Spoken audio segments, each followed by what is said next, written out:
are talking about our top 5 fictional witches this week.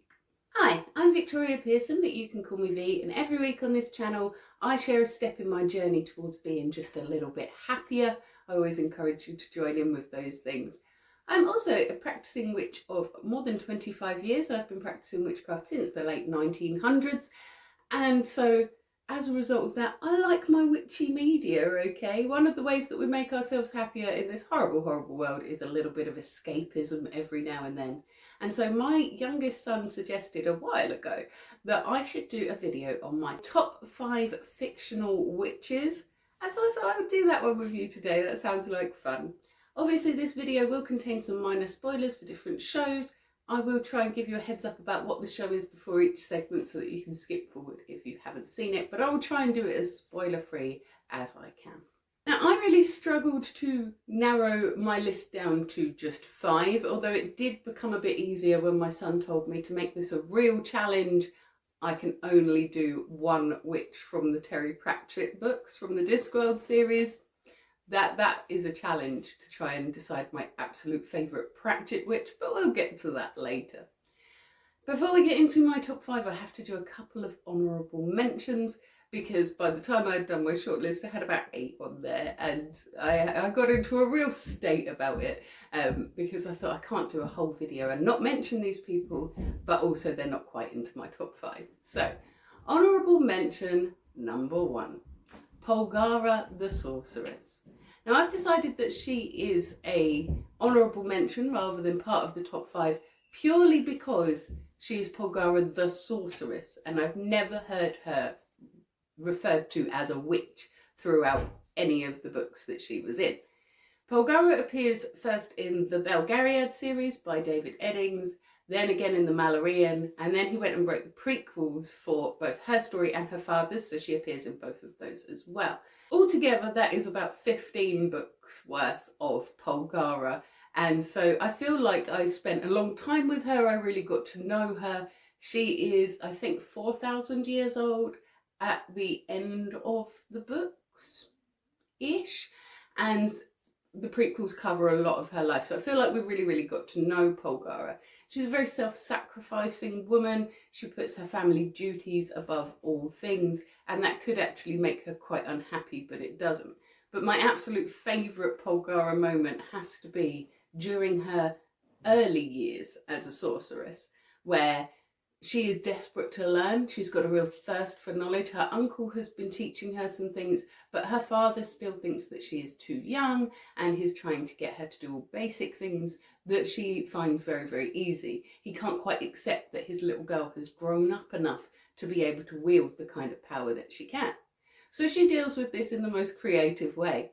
She completely neglects him for ages. As the cook of the house, it's usually her that is producing dinner, and she pretends instead to be deeply engrossed in a book for several weeks at a time and doesn't feed her father, until one day he says to her, "Hey, are we ever going to eat dinner again?" And she goes, "Oh, bother." And she waves her hand and a steak dinner appears for him. And he realises then that she is a lot more powerful than she has been letting on. As the series progresses, she becomes one of the most powerful beings in all of the books, and she still makes it look really easy. I think technically she might be a witch by our definition of witchcraft. She can create things with magic. She is not very limited. The only limitation for magic in their world is that you can't unmake something. You can destroy it, you can kill it, you can burn it to ash, but you cannot make it cease to exist. And that it pretty much is her only limitation. She's able to fight demons. She is able to preserve an entire bloodline for thousands of years through stealth and trickery and cleverness. And at the same time, she's just a really practical and down-to-earth kind of lady who doesn't believe in waving your hands and doing magic to do every little task. She says that that is a quick way to make yourself go quite mad. And I really like that about her. She could repair a tear in her clothes with a snap of her fingers, but she enjoys sewing, so she spends time on it. She says if a job is worth doing, it's worth doing with your hands. And I really like that attitude. Now, Polgara has got some pretty spectacularly epic feats under her belt. You definitely would not want to be on the opposite side of her in a battle. But as a mum myself, the most magical and impressive thing about Polgara is actually her maternal instincts. She is in charge of looking after Garion. She has been looking after hundreds, if not thousands, of children in his line and hiding them from very powerful people who would like to kill them. At the beginning of the story, she is living on Fowder's farm, which is an extremely busy farm in the area that's very prosperous farmer, very successful business. And so she is in charge of a huge commercial kitchen where she feeds not only the farmhands and all of their families, all of the children on the farm, all of the old people on the farm, but also her cooking is so good that people come from miles away to do business with Fowder just so that they can sit at her table. She has got her hands pretty full in that job, and yet she always knows exactly where the little boy that she's taking care of is. In fact, as a toddler, he even makes it a game where he tries to hide from her in the kitchen, and he's running around getting into everything as a toddler, and she just kind of hooks him out of the way with her leg and carries on doing the dough. He never once gets burned in that kitchen. There is never once a single accident involving a child in that kitchen, despite toddlers running around in there. And to me, that is really magical. So honourable mention number 1, Polgara the Sorceress from the Belgariad. Also absolutely iconic style there, with the dark hair, with the single white lock at the temple. Absolutely love that. Honourable mention number 2, and I will move on to the actual list in a second. Honourable mention number 2 is Ida the Owl Lady, and I really wanted her to be in my top 5. I agonised about that decision. I absolutely love Ida. She's from the Owl House. I think she is the only animated witch in my little list here. I absolutely adore her. I love the way that she is so quick thinking on her feet. A bit of a wheeler dealer, a bit of a Del Boy type. She's always in some kind of trouble and she uses her brains to get out of it.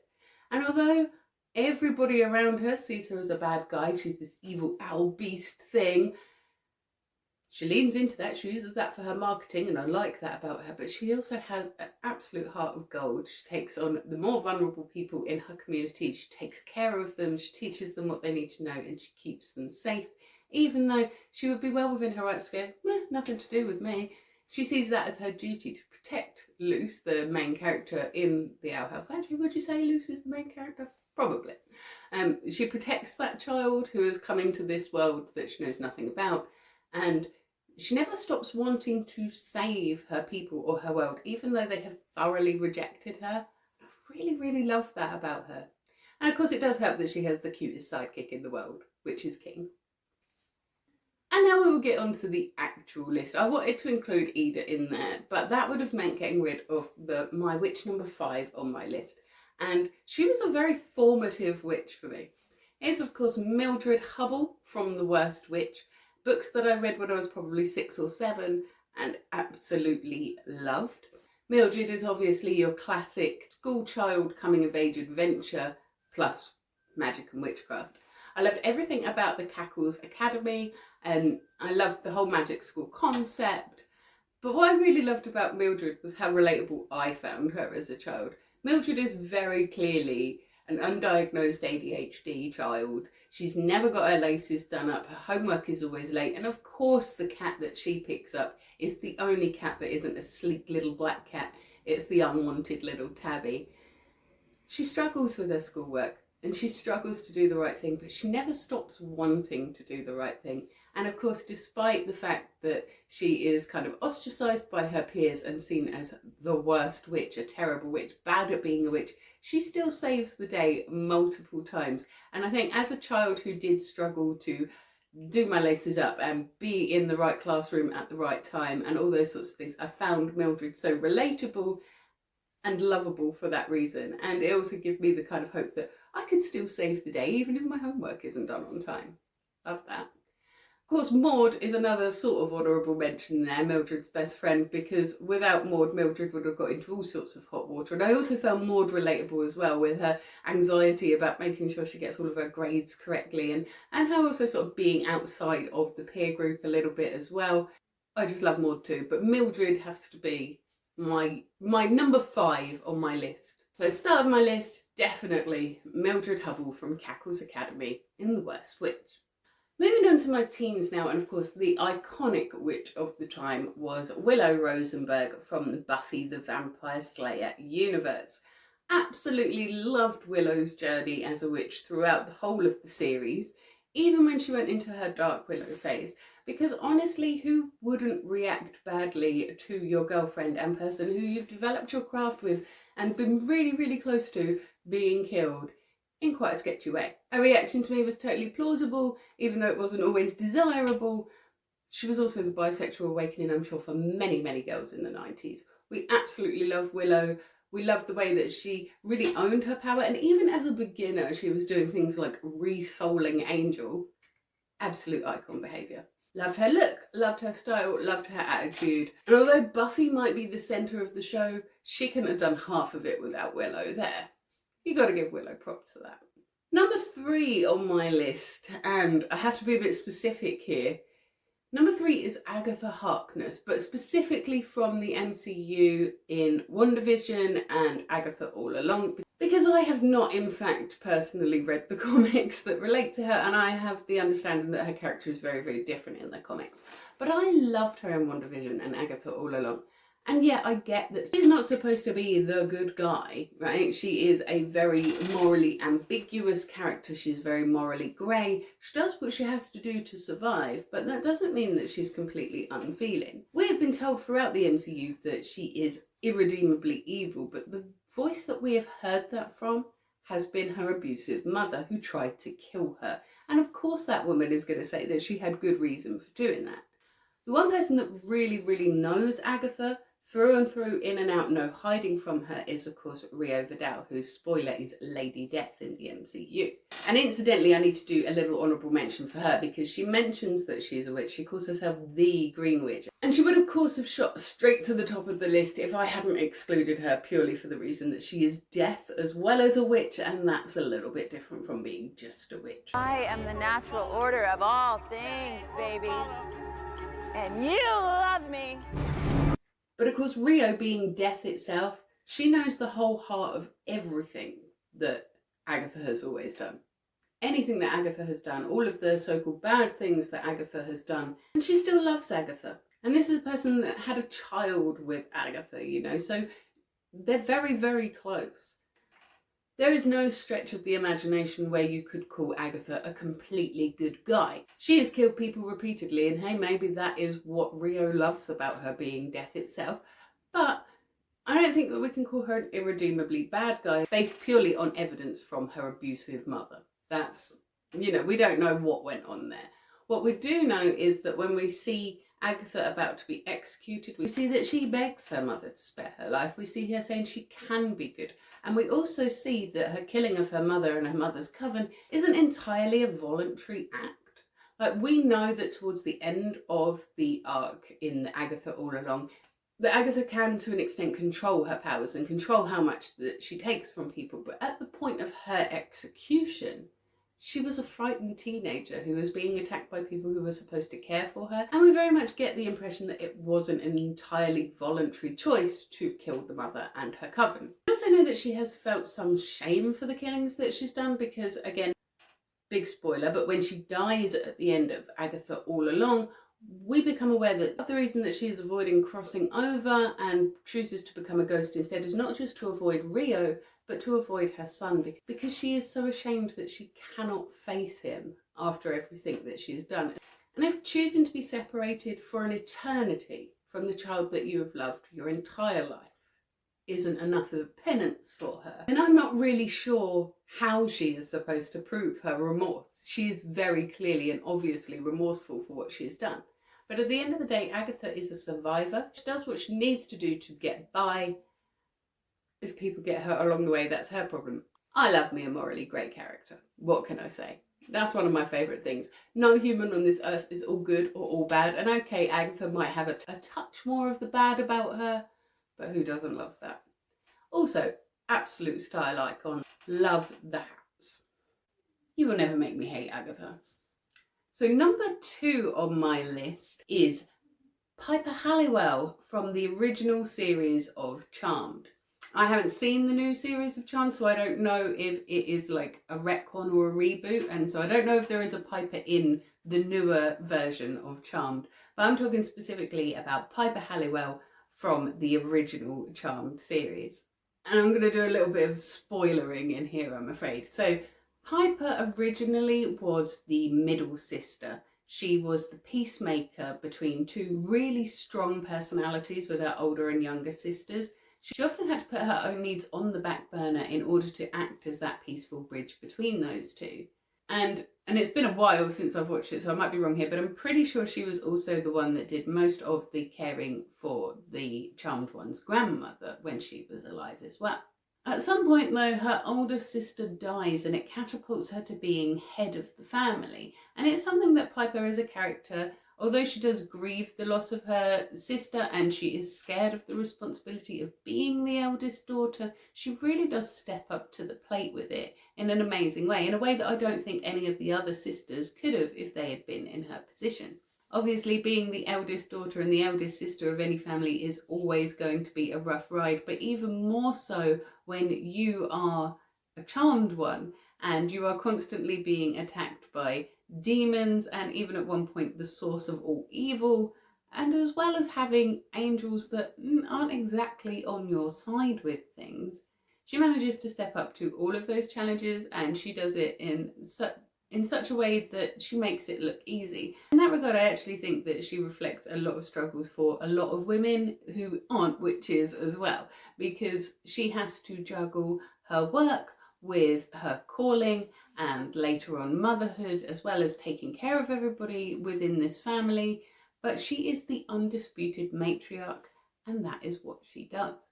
She doesn't do the cliche thing that her younger sister does and fall in love with a demon. Instead, she goes one above and falls in love with an angel, who then has to choose between his immortality and her.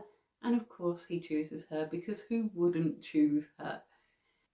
Even though all three, well, four really, after Paige arrives, of the sisters have equal claim to the manor, nobody could deny that that is Piper's domain. It is her home. She is the archetypical mother. Who are you? I'm the mother. She also has the kind of power to be able to explode things with her hands, and I think she has remarkable restraint with how little she uses that, even on her husband, who can regenerate again instantly. Sometimes get so angry that you want to... Whoa! Even though demons break into her house on pretty much a daily basis, sometimes more than once a day if it's a special occasion coming up or something, she takes it all in her stride. She blows up the demon, she gets the dinner on the table. She's running her business as well, and her business is successful enough to support 4 adults and 2 children, which is just amazing when you consider that this woman has no sleep whatsoever. She was fighting the source of all evil this morning, and she's doing the accounts for P3 in the afternoon. And as far as I can tell, nobody really helps her out with that. Paige has got a few temp jobs, and Phoebe has a job for a while. But aside from that, it is all on Piper. And she doesn't really complain about that as a responsibility, even though it's not really what she was born into. She isn't supposed to be the older sister. She isn't supposed to be the one in charge of it all. And yet, when it comes to it, she has to step up and do that. And she does it brilliantly. We love Piper. One of the things that I really love about Piper as well is that she is the only one of the sisters who dresses as if demons could attack at any time. I'm not saying she walks around in armour, but she has more than just a little spaghetti strap when the demons come a-calling. And her sisters don't seem as bothered by that. As far as I'm aware, the sisters have never actually flashed the demon in the middle of a fight, but that is sheer luck, not judgment. And Piper is the only one that I've ever seen wearing actual sleeves. Piper is, of course, the archetypical matriarch, the mother of the trilogy. And of course that comes in the middle, the maid and the mother, the crone. I'm not sure that anybody could have called Prue a crone. And she retains that part of her as she moves into being the older sister role. In fact, she has got so much responsibility on her shoulders as the guardian of the bloodline of the Charmed Ones. Even though in the flash forward at the very end of the series, we see that the other sisters did have children. Throughout the show, it's always Piper's children who are in immediate danger from demons is Piper, that is carrying the future of their line. They don't know if the other girls are going to ever have children. These could be the next charmed ones. And that is a massive responsibility, even before we get to the timey-wimey shenanigans, where she finds out that actually the way she chooses to parent her children could have global ramifications for decades into the future.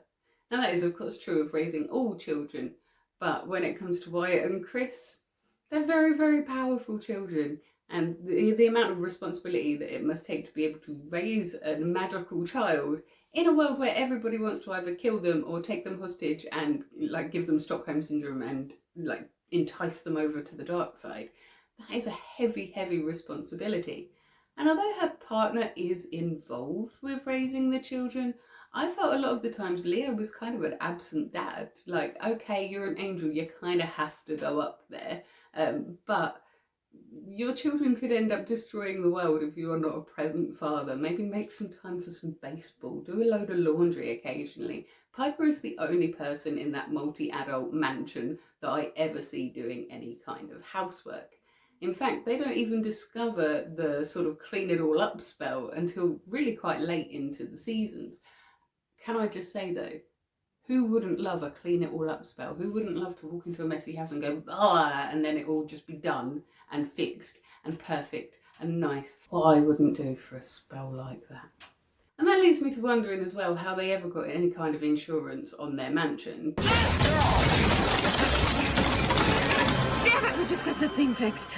They can't have done, right? Because why are you putting in a claim for a new front door every other day? You break windows in this house on a weekly basis. Nobody is going to insure you, which means that before they got that fix it all up spell, they're paying for all of those repairs out of pocket. And that again was coming from P3's income.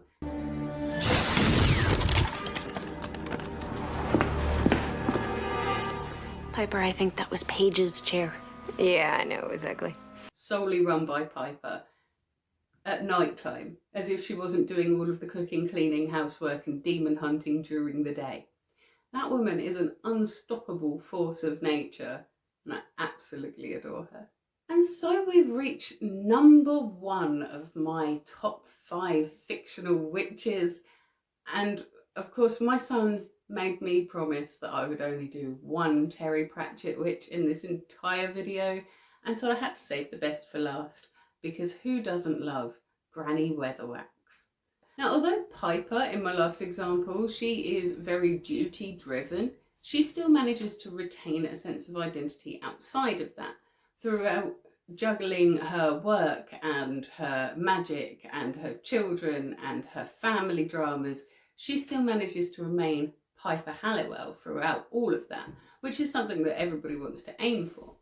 That's not true of Granny Weatherwax. Granny Weatherwax wears her duty like a cloak. It is a part of her personality. In fact, Granny Weatherwax has such black and white thinking about what's right and what's wrong that I kind of think she's a little bit autistic coded.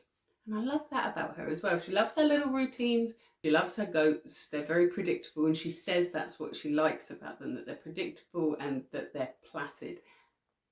She knows what's right, she knows what's wrong, and she thinks if you know what's right, how can you possibly be doing what is wrong? That's kind of autistic coded to me.